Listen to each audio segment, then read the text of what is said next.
नमस्कार, मैं धनंजय कुमार द नागरिक में आपका स्वागत है। इस नए साप्ताहिक कार्यक्रम में हम हर सप्ताह एक दिन, शनिवार को सुनील जी से बात करेंगे देश के मुद्दों पर कि देश में क्या चल रहा है, देश में राजनीति क्या है और देश में आम आदमी किस तरह से परेशान है और सरकार किस तरह से उनसे निपट रही है। इन सब मुद्दों पर बात करेंगे और देखिए सुनील जी हमारे साथ जुड़ गए। सुनील जी नमस्कार, आपका स्वागत है। और आप जानते हैं कि सुनील जी वरिष्ठ पत्रकार हैं, लंबा समय उन्होंने पत्रकारिता में दिया है और आज भी बेहद सक्रिय है। जहाँ कहीं चुनाव हो रहा होता है, कुछ और हो रहा होता है, सुनील जी वहाँ पहुँच जाते हैं और देश की खबर जो है उनके पास होती है। आज देश की खबरों में उसी पर बात करेंगे। सुनील जी, सबसे पहले लखनऊ की बात करते हैं। कल लखनऊ में जो है प्रदर्शन हुआ, इको गार्डन में। इसके पहले पुणे में प्रदर्शन हुआ, सावित्रीबाई फुले यूनिवर्सिटी में। और ये सारा मुद्दा इसके पहले जंतर मंतर पर प्रदर्शन हुआ। इसके अलावा प्रदर्शन हो रहा है कांग्रेस का, लगातार हर जगह प्रदर्शन कर रहे हैं कांग्रेस के नेता, युवा कांग्रेस। और पूरे देश में प्रदर्शन जो हो रहा है वो बेसिकली पेपर लीक को लेकर के हो रहा है। हालांकि कल इको गार्डन में लड़कों ने कहा कि हमें जो है पॉलिटिकल नारेबाजी नहीं करना है और इस्तीफा या वगैरह वगैरह से में हम नहीं है, और हमारा कंसर्न ये है कि हमारी मांगे सुनी जाए, पेपर लीक ना हो, सही समय पे परीक्षाएं हो और युवाओं का सरकार ध्यान रखे। दूसरी तरफ जो कॉकरोच जनता पार्टी है, उसकी मांग है कि धर्मेंद्र प्रधान इस्तीफा दें और कांग्रेस भी मांग कर रही है कि धर्मेंद्र प्रधान इस्तीफा दें। सुनील जी, ये जो राजनीति हो रही है या जो समस्या है, समस्या एक जगह है। जो छात्र कह रहे हैं इको गार्डन में कि हमको पॉलिटिक्स से लेना देना नहीं है, हमको लेना देना इस बात से है कि परीक्षा सही समय पर हो, पेपर लीक ना हो। दूसरी तरफ पॉलिटिकल पार्टी है जो कह रही है कि धर्मेंद्र प्रधान का इस्तीफा होगा तभी जाकर के ठीक होगा। दोनों को आप किस तरह से देख रहे हैं? धन्यवाद धनंजय जी। ये जो विद्यार्थियों का मसला है वो बहुत ही गंभीर है। उत्तर प्रदेश में शिक्षक भर्ती का मसला कई साल से चला आ रहा है।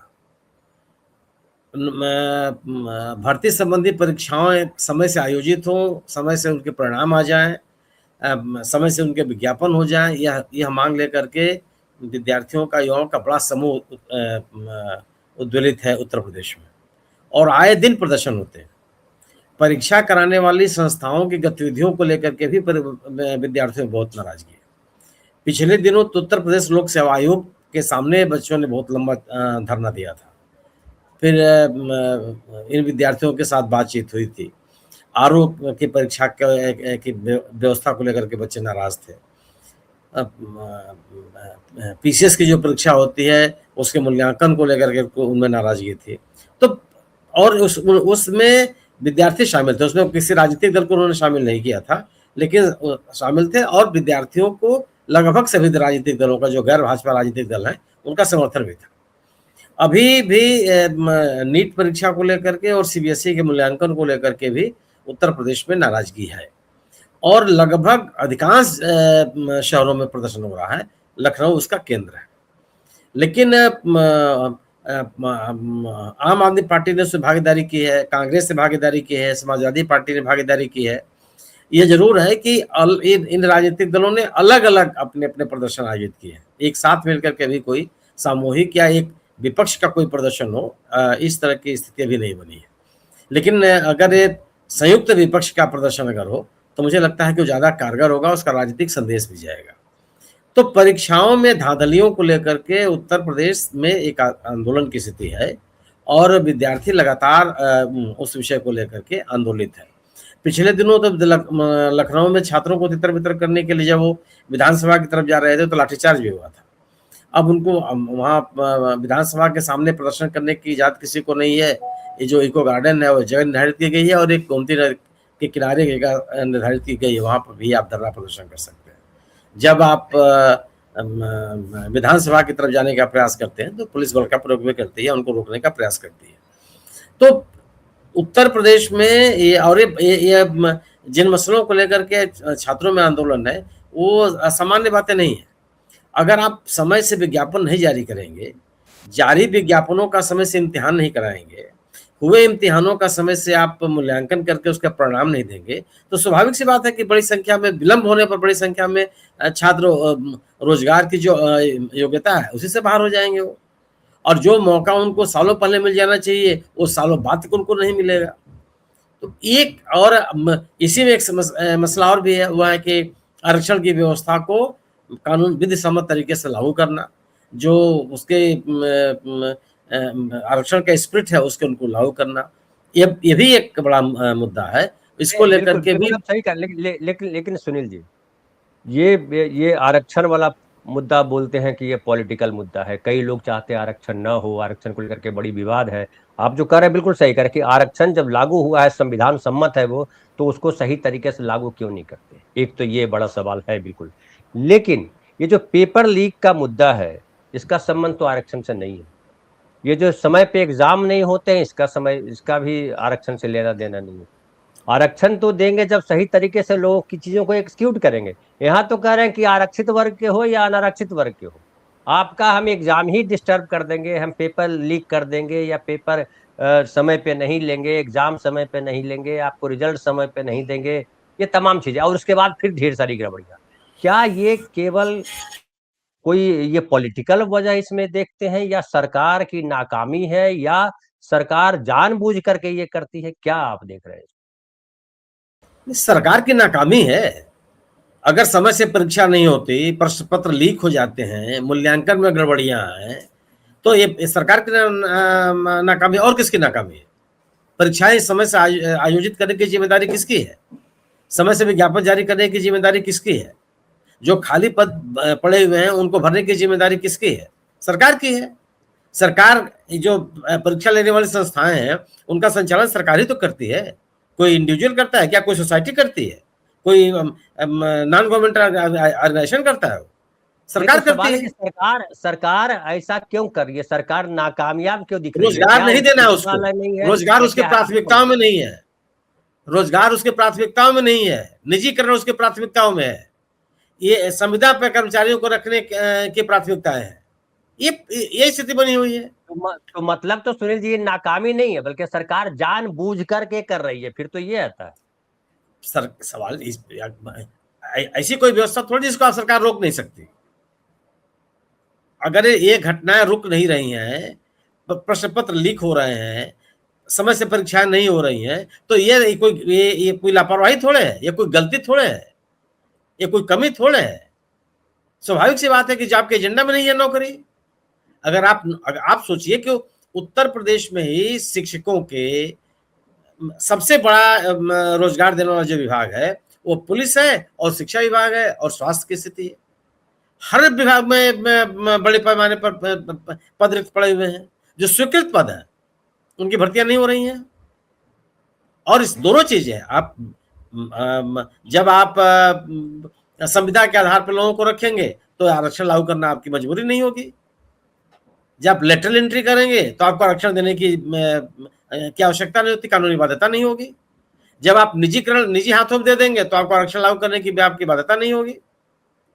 आप जब निजीकरण के माध्यम से या विभिन्न संस्थाओं के माध्यम से आउटसोर्सिंग के तरीके से लोगों को रखेंगे तो आप मनमाने तरीके से आप उन लोगों को भी आप रख सकते हैं जिनके पास वांछित योग्यता नहीं है।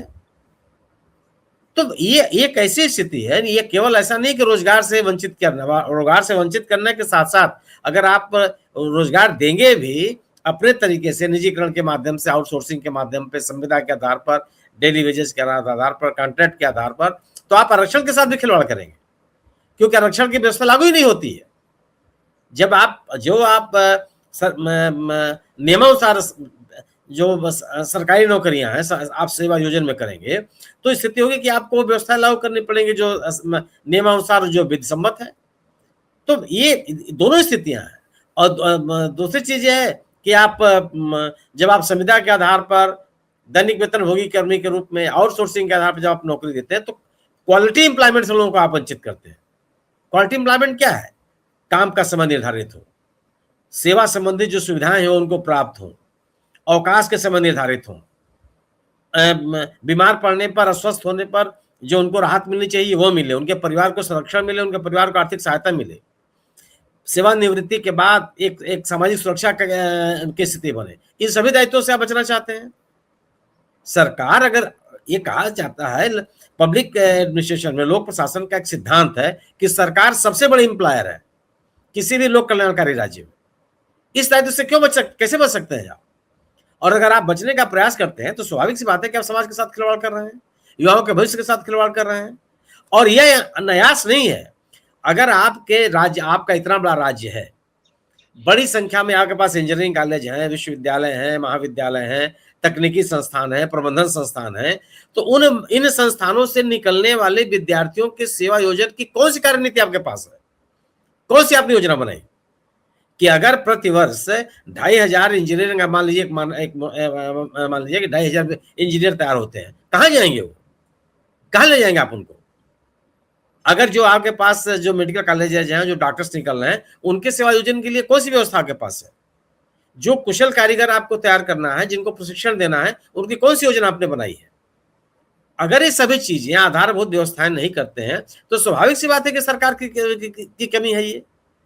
और अगर आप अपने युवाओं को उनकी योग्यता के अनुसार सेवा योजना की व्यवस्था करेंगे तो उसकी बाकायदे योजना तैयार रखेंगे अपने पास कि अगर इतने विद्यार्थी हमारे निकलेंगे तो हमको कहाँ कहाँ ले जाए, कहाँ। और इसके लिए स्वाभाविक सी बात है कि आपको इंफ्रास्ट्रक्चर डेवलप करना पड़ेगा, औद्योगिक विकास करना पड़ेगा, आपकी जो संस्थाएं हैं उनको विस्तार देना पड़ेगा, आपके जो सरकारी विभाग हैं उनको भी आपको विस्तार देना पड़ेगा और व्यवस्थित करना पड़ेगा। कहाँ हो रहा है ये? सवाल इस बात का। तो यह केवल और केवल लोगों को रोजगार से वंचित करने की साजिश है और यह इंटेंशनल है। बिल्कुल, बहुत सही बिंदु उठाया है। दो पहलू आपके इस बातचीत में आती है कि एक तो ये जो है नौकरी नहीं देना चाहते हैं, और नौकरी नहीं देने के पीछे रीजन सबसे बड़ा है कि आरक्षण लागू नहीं करना चाहते हैं। चूंकि नौकरी देंगे तो आरक्षण लागू करना पड़ेगा, ये आरक्षण विरोधी सरकार है। एक तो ये आपकी बात से स्पष्ट हो जाता है। दूसरा ये कि जब नौकरी विधिवत तरीके से नहीं देंगे तो कॉन्ट्रैक्ट पे रखेंगे तो अपनी मर्जी से जो मन करेगा, जिसको मन करेगा भर्ती करेंगे और इसका नुकसान आम आदमी को भुगतना पड़ेगा। ये दो बातें उभर के आती। लेकिन सुनील जी, एक सवाल होता है, सवाल है कि जो विपक्ष भी जो लड़ाई लड़ रहा है उसमें सबसे इंपॉर्टेंट विपक्ष के इसमें दिख रहा है, जिसे आप जो कह रहे हैं आरक्षण वाली बात और वो जो सारी बातें कह रहे हैं, विपक्ष के पूरे प्रदर्शन में खास करके जो कांग्रेस प्रदर्शन कर रहा है वहां इस बात पे बात नहीं हो रही है। वहां हो रही है कि धर्मेंद्र प्रधान इस्तीफा दो। क्या धर्मेंद्र प्रधान इस्तीफा तो राजनीतिक पहलू है या विद्यार्थियों का जो जरूरत है, जिसे आज मैं देख रहा था कि कल जो इको गार्डन में जो प्रदर्शन हुआ उसमें विद्यार्थियों ने कहा कि हमको पॉलिटिकल अफेयर से, नारेबाजी से लेना देना नहीं, हमें लेना देना है कि हमारी परीक्षाएं सही समय पर हों, नौकरी के एग्जाम हो वो सही तरीके से हो। क्या आपको लगता है कि विपक्ष भी इस बात को समझ पा रहा है? वो भी पॉलिटिकल एजेंडा चला रहा है कि धर्मेंद्र प्रधान इस्तीफा दो। जरूरी है कि भैया सही समय पर परीक्षा हो, जरूरी है कि ये हो, नौकरियों के लिए सही समय पर वैकेंसी निकले, आरक्षण सही तरीके से लागू हो। तो विपक्ष की भूमिका को लेकर के आप क्या कहेंगे? नहीं, अगर परीक्षाएं समय से नहीं हुई, कोई परीक्षा हुई और प्रश्न पत्र लीक हुआ तो उसकी जिम्मेदारी नहीं दी जाएगी किसी को। ये राजनीति कैसे है? अगर आप रिस्पॉन्सिबिलिटी फिक्स नहीं करेंगे, सरकार की अकाउंटेबिलिटी नहीं होगी। इस बिना पर कि परीक्षाएं हों, बिल्कुल सही है, तो परीक्षाएं समय से कराने की जिम्मेदारी किसकी है? मंत्री की है, सरकार की है। और जो परीक्षाएं हुई हैं समय से नहीं हुई भी तो प्रश्न पत्र लीक कर गए, इसकी जिम्मेदारी की, और क्या इसकी जिम्मेदारी नहीं डाली जाएगी किसी के ऊपर? ये राजनीति कैसे हो जाएगी कि राजनीतिक एजेंडा है? विपक्ष सरकार को जिम्मेदार नहीं ठहराएगा और जिम्मेदार ठहरा करके उनके इस्तीफे की मांग नहीं करेगा। सरकार की कमियों को लोगों के बीच में नहीं ले जाएगा। वो किस बात के लिए है? और अगर मंत्री का मांग करना राजनीति कैसे हो जाएगी? सरकार विपक्ष की आलोचना करे वो राजनीति नहीं है।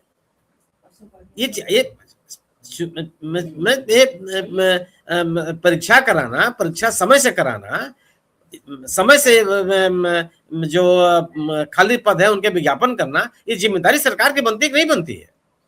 आप यह जब मांग करते हैं कि परीक्षाएं समय से हों, तो जो परीक्षाएं समय से नहीं हुई हैं उसकी जिम्मेदारी किसके ऊपर जाएगी? और उसके लिए मंत्री से इस्तीफा मांगना राजनीति कैसे है? अगर आप मंत्री को जिम्मेदार नहीं ठहराते तो अपनी जिम्मेदारियों से आप भागते हैं। अगर कहीं कोई गड़बड़ी है तो उसकी ये तो सर्वोच्च न्यायालय कह रहा है कि आपको जिम्मेदारी तय करनी पड़ेगी, सिविल सोसाइटी कह रही है कि आपको जिम्मेदारी तय करनी पड़ेगी। और बिना जिम्मेदारी तय किए भविष्य में ये हालात पैदा न हो, उसको आप कैसे सुनिश्चित करेंगे? आप हर चीज भूलते जाइए और कहीं नहीं, आप समय से इम्तिहान कराइए, मेरी मांग है। अरे जो ये कोई आज ये देश आज बना है क्या? ये सरकार आज आई है? ये सरकार पिछले 12 सालों से है केंद्र की, और पिछले 10 वर्षों से है, लगभग 10 वर्षों से है, 9 सालों से है उत्तर प्रदेश की। एक पार्टी की सरकार है, दो डबल इंजन की सरकार का आप नारा देते रहे हैं, क्यों गड़बड़ियां आई? अब ये गड़बड़ियां कोई ऐसा नहीं कि कल्पना में है। नीट की परीक्षा लगातार 2 बार आउट हुई, लीक हुआ, 2024 में, 2026 में। क्या सीखा आपने? एक नया और नैरेटिव बनाना नहीं है तो क्या है, कह रहे हैं आपके। लेकिन सुनील जी, ये सारा जो हो रहा है उसमें युवाओं में आक्रोश है, ये तो हर जगह दिखाई पड़ रहा है। लेकिन उस आक्रोश को हम देख रहे हैं कि पिछले दिनों से चल रहा है कि जो कोचिंग क्लासेज वाले जो टीचर्स हैं उनको बदनाम किया जाए, उनको घेरा जाए और कहा जाए कि यही भड़का रहे हैं छात्रों को। छात्रों में गुस्सा नहीं है, ये कोचिंग इंस्टीट्यूट वाले गड़बड़ी कर रहे हैं। ये जो अंजना का जो बयान आया कोचिंग इंस्टीट्यूट वाले टीचर्स पर, वो अनावश्यक बयान है। आप क्यों उसको टारगेट कर रहे हैं? फिर जो है जब लोगों ने कोचिंग इंस्टीट्यूट वाले, चाहे बिहार में, चाहे विवेक सर या आपके यहाँ, तो 3 लोगों का रद्द कर दिया गया, 3 कोचिंग इंस्टीट्यूट बंद कर दिए गए। कोचिंग इंस्टीट्यूट को समाज में विलन बताया जा रहा है क्योंकि वो लड़कों के साथ खड़ा हो रहा है। क्या आपको लगता है कि ये आम आदमी और छात्र समझ रहा है कि सरकार कोचिंग इंस्टीट्यूट वाले को टारगेट कर रही है जानबूझ करके, ताकि एक समूह संगठन नहीं बने? क्योंकि यूनिवर्सिटी लेवल पे चीजें एकदम बदल गई हैं, वो हर जगह बीजेपी वाले, एबीवीपी वाले हावी हो गए हैं और उनकी गुंडागर्दी अलग है, छात्र संगठन वाले अलग तरह की चीजों को कर रहे हैं। क्या आप देख पा रहे हैं कि जो कोचिंग इंस्टीट्यूट को बदनाम करने का जो पूरा का पूरा प्रकरण चल रहा है उसमें सरकार कहीं ना कहीं टारगेट कर रही है कोचिंग इंस्टीट्यूट को? ये भारतीय जनता पार्टी और संघ की कार्यशैली है कि उन संस्थाओं को आप टारगेट कीजिए, उनको अविश्वसनीय बनाइए, जनता के बीच में उनको खारिज कीजिए जो सरकार या उस संगठन को चुनौती देते हैं। यह जो अंजना ओम कश्यप का बयान जिसकी आपने चर्चा की, वो अनायास नहीं दिया गया है, सोच समझ करके और एकदम टारगेटेड बयान दिया गया है। स्थिति क्या है? शिक्षा की व्यवस्था आपने एकदम चौपट हो रखी है। क्वालिटी एजुकेशन की बात आप कहाँ से कर सकते हैं? जब आप अपने पास अपने फैकल्टी आप ढंग के नहीं रखेंगे तो क्वालिटी एजुकेशन कैसे सुनिश्चित कर लेंगे? कहाँ संभव है? अब और आपने शिक्षा को इतना महंगा कर दिया। जो शिक्षा की जिम्मेदारी सरकार की थी, किसी भी लोक कल्याणकारी राज्य में, वेलफेयर स्टेट में जिम्मेदारी सरकार की होती है, और इस अपने दायित्व का निर्वहन पूर्ववर्ती सरकारों ने किया, और उसी की देन है कि हमारे यहाँ और आप जैसे लोग हायर एजुकेशन पूरा कर लिया। आज नहीं पढ़ सकते थे। इस साजिश को ये जो कॉलेज स्कूल में कहीं पढ़ाई होती ही नहीं है। पूरे बिहार की बात मैं कर रहा हूँ, उत्तर प्रदेश की बात मैं नहीं जानता हूँ, पूरे बिहार में कहीं पढ़ाई न होती भी नहीं होगी। भाई आप फैकल्टी लाएंगे तब ना पढ़ाई होगी। आपके पास योग्य फैकल्टी होगी और योग्य टीचर हमेशा पढ़ाता है। अच्छा, बहाना क्या बनाते हैं कि विद्यार्थी ही नहीं आते हैं। अरे विद्यार्थी क्यों नहीं आएगा? कैसे आएंगे? आपके पास कैसे आएंगे? अगर आपके पास वो पढ़ने के लिए आएंगे और आप गुल्ली डंडा की बात करेंगे तो गुल्ली डंडा वाले के पास चले जाएंगे वो। दूसरी चीज, न तो आपके पास फैकल्टी और फीस का स्ट्रक्चर महंगा कितना कर दिया आपने एजुकेशन को। जो सरकारी संस्थाएं उनको उनकी फीस महंगी हुई, और सरकारी संस्थाओं में लापरवाही कारण से निजी संस्थान दुनिया के डेवलप हो गए। ये सरकारें बार बार कहती रहती है, विभिन्न राज्यों में भाजपा की सरकारें, कि हमने मेडिकल की इतनी सीटें बढ़ा दी। वो मेडिकल की सीटें बढ़ी कहां पर? सरकारी कॉलेजेस में या प्राइवेट कॉलेजेस में? सवाल यह है ना कि आप आधी बात बताते हैं। और क्या private college, private engineering college में, प्राइवेट मेडिकल कॉलेज में, इवन प्राइवेट आईटीआई में पढ़ने की क्षमता बहुसंख्यक समाज के पास है क्या? जिस समाज में 1 करोड़ रुपया एडमिशन में लगता है, मेडिकल के एडमिशन में 1 करोड़ रुपया।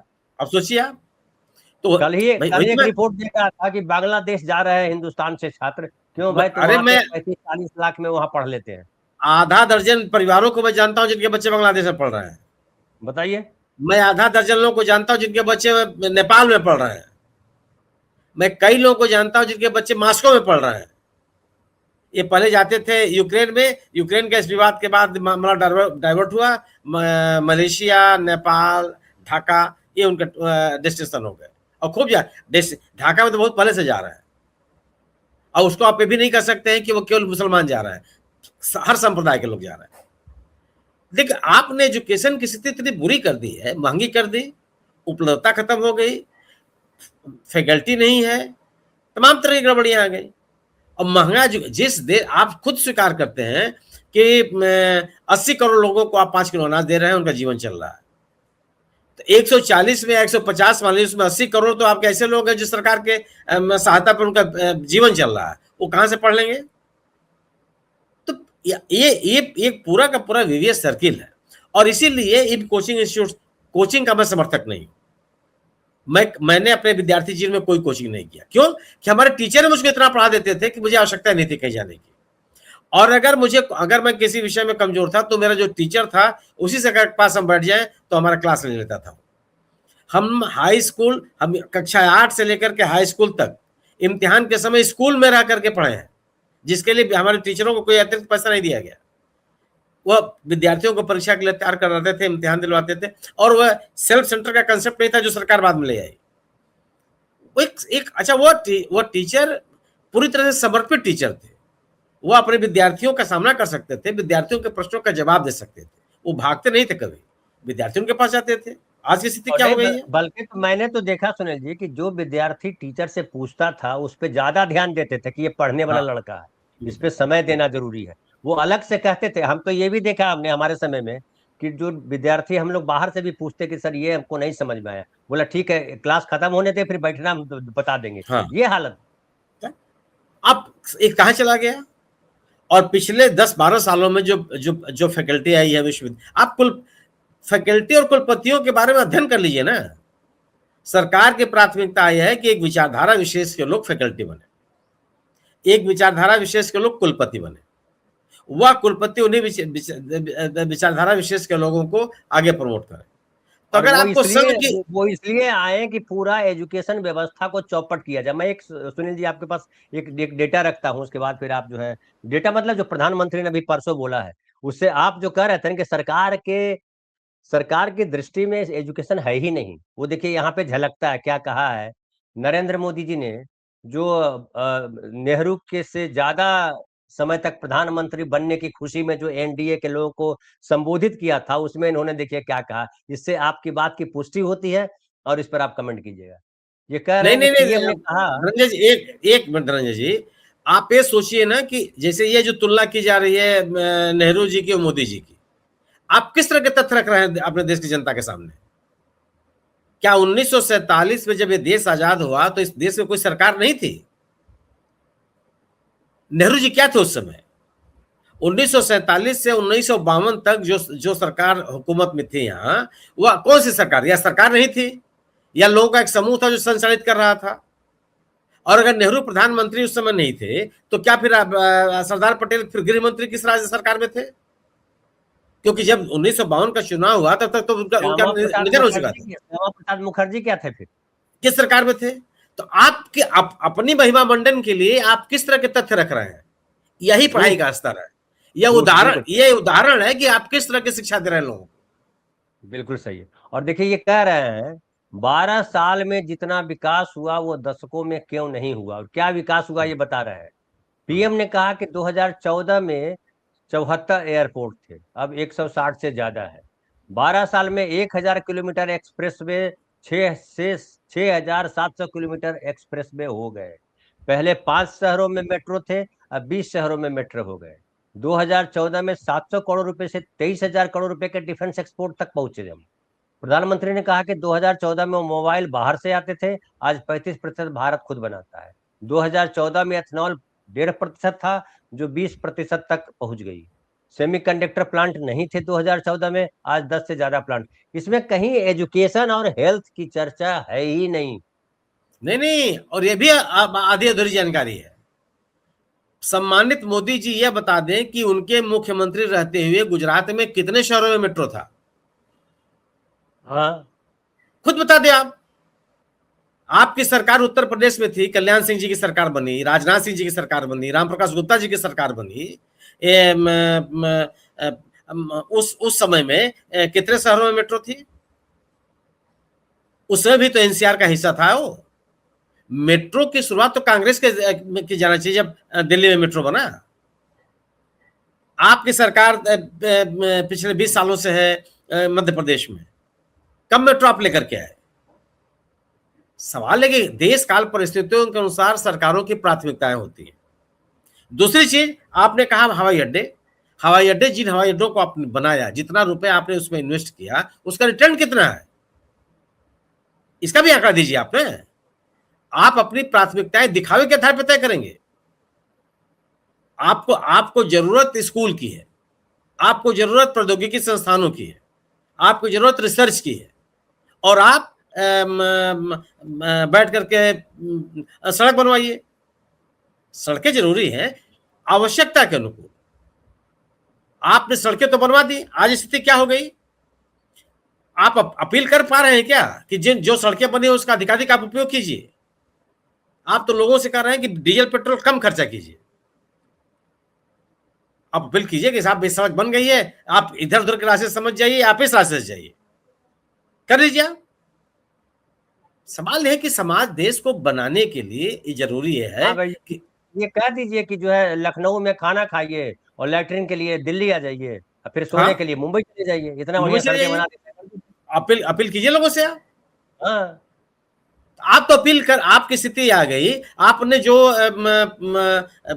मंदिरों के कॉरिडोर बनाए, तो आप कोरोना ऐसा बंद कर दिया, बंद कर देने पड़े मंदिर, बंद क्यों नहीं खोल दिया था आपने कि जिसको कहीं जगह नहीं मिल रही है क्वारंटीन करने की सुविधा फलाने मंदिर में रहेगी, कर दीजिए आप।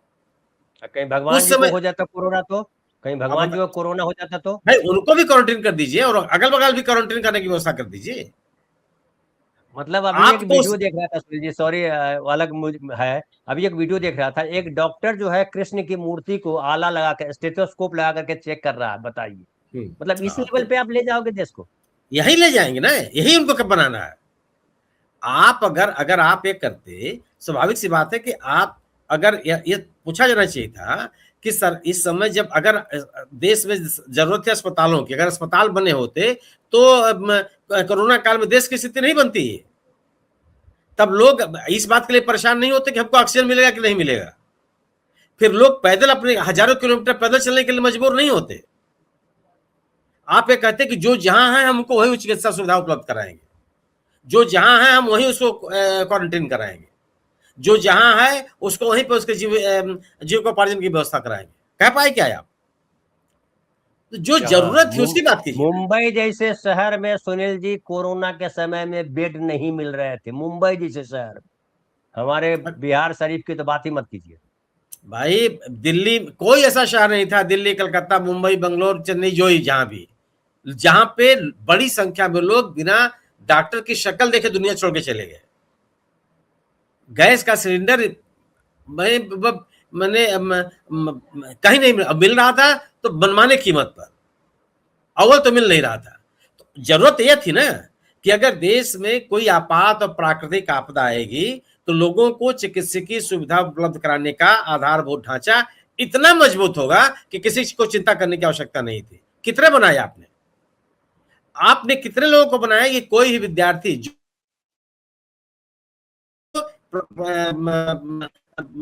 प्रबंधन या तकनीक के अध्ययन के लिए कहीं नहीं जाना पड़ेगा। अब उसका आपको न ढाका जाने की जरूरत है न कोलालमपुर जाने की जरूरत है। इतने संस्थान क्यों नहीं खड़े हो गए? आप इन बातों का जवाब दीजिए। बिल्कुल हवाई अड्डों की गिनती से विकास का मापदंड नहीं तय होता। कई ऐसे देश हैं, जर्मनी की राजधानी है बर्लिन, वहां हवाई अड्डा नहीं है। बर्लिन शहर में हवाई अड्डा नहीं है, बताइए। पिछड़ा देश हो गया वो। हवाई अड्डों से मूल्यांकन करेंगे कि आप समाज को आगे ले जा रहे हैं? ये आपने बहुत सही कहा सुनील जी कि देखिए इसके आप एजुकेशन और हेल्थ की कहीं चर्चा ही नहीं करते हैं नरेंद्र मोदी।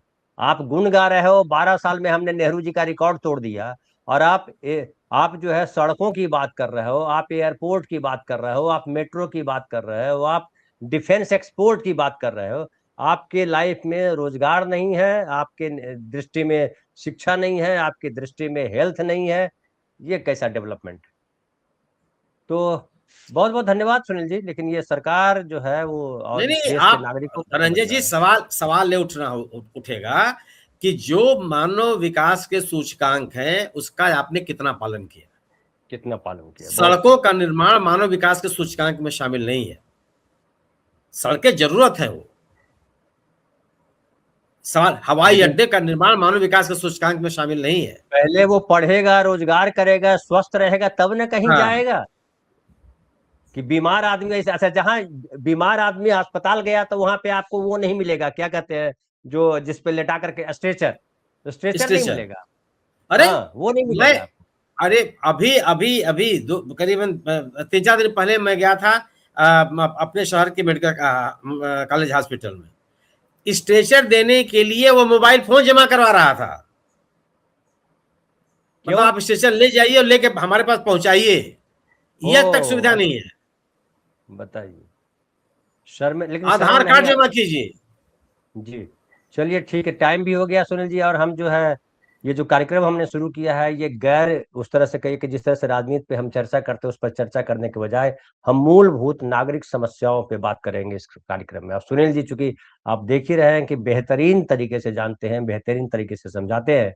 एपिसोड कैसा लगा आप जरूर बताइएगा, और बहुत बहुत धन्यवाद। हर सुबह सुबह 9 बजे हमने जो नया कार्यक्रम शुरू किया है उसमें आप ये कार्यक्रम देख पाएंगे, और ऐसे कई कार्यक्रम अलग अलग विषयों पे हम कार्यक्रम कर रहे हैं। सुनील जी के साथ कार्यक्रम कर रहे हैं, प्रफुल्ल कोलख्यान के साथ कहानी पे कार्यक्रम कर रहे हैं, फ्राइडे को हमने एपिसोड दिखाया, फिर जो है सिनेमा पे काम कर रहे हैं जबरीवल पारक साहब के साथ, आधा पौने घंटा का एपिसोड वो है। उसके अलावा हम साहित्य पे बात कर रहे हैं प्रोफेसर जगदीश्वर चतुर्वेदी जी के साथ।